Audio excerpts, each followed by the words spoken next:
يدمان مرت شرفك مدن مدحوينه كنتي سيدا الكان كم وقته أورور كان وايس وأبابولي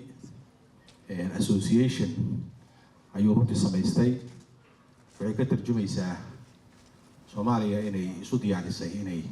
associationska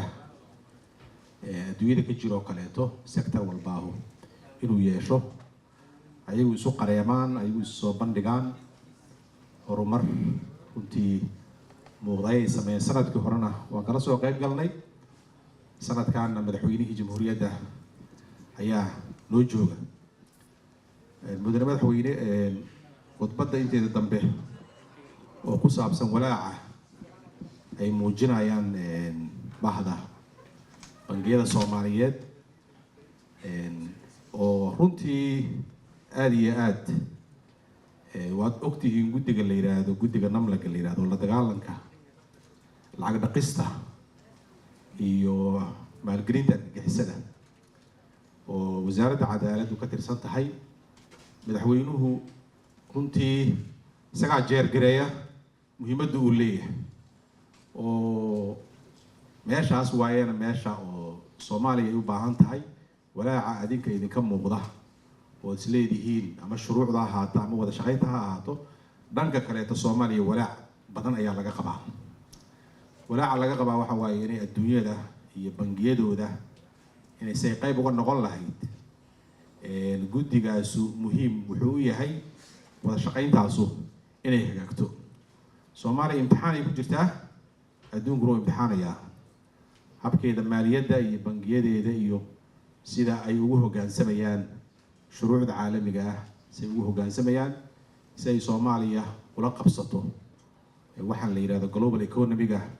iyo financialka si ay ula qabsato marka walaacu labada dhinba waa jiraa laakiin waa xuu keenaya insha Allah ta'ala wada shaqayn la wada shaqeeyo saad ka sheegayseen wada tashi la wada tashado consultation la wada galo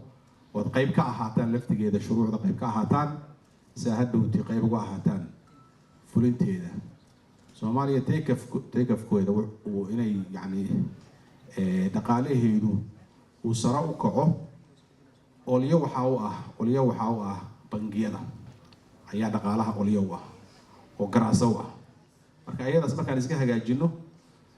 qashinka iyo cadawga ku jirana laga saaro oo laga nadiifiyo oo walwalka iyo cabsida laga wada qabo hadii international ay haaleed hadii gudaheena aan lay argagixisadu wada ogtiin meel walba gabaad ay ka dhigatay masaajidii gabaad ka dhigatay diintii gabaad ka soo dhigatay maaliyadii gabaad ka soo dhigatay meel walba ay soo gashay marka dagaalkaas madaxweynuhu ku baaqay three pronged ka ah saddexda qaybood oo maaliyaddu qayb ka ahayd oo ay ideolojiyada iyo caqiidadu qayb ka ahayd oo militariga iyo askarigu qayb ka ahaa ayuu wuxuu ku taagan yahay tiirkaas asaasiga ah marka muwaadinka Soomaalida dhamaan in dagaalkaas aan ku wada jirno oo aan cadawgaas dalka xoreysano si ay Soomaaliya horumar u gaarto wada shaqaynteena ku xiran tahay qaybta aan isleeyahay ku saabsanay maxkamadaha oo commercialka ah oo ganacsiga ah oo soo jeediseen iyo runtii qaybta kale oo collateralka registryga aad ka dhawaajiseen labadaasba waxa way laba arrimo muhiim ah waaye waan qaadanaynaa waliba offerka aad bixiseen oo tiraahday inaan kala qayb qaadano wax ka dhisno oo contribution aad ka geysataan ayada laftigeedana waa bogaadinaynaa aad iyo aad ugu mahadsantihiin waxyaabaha waxay ka mid tahay wada shaqaynteena qaybka wax walba oo naga dhiman inaan ka wada shaqaysano waddankeenana aan wada dhisano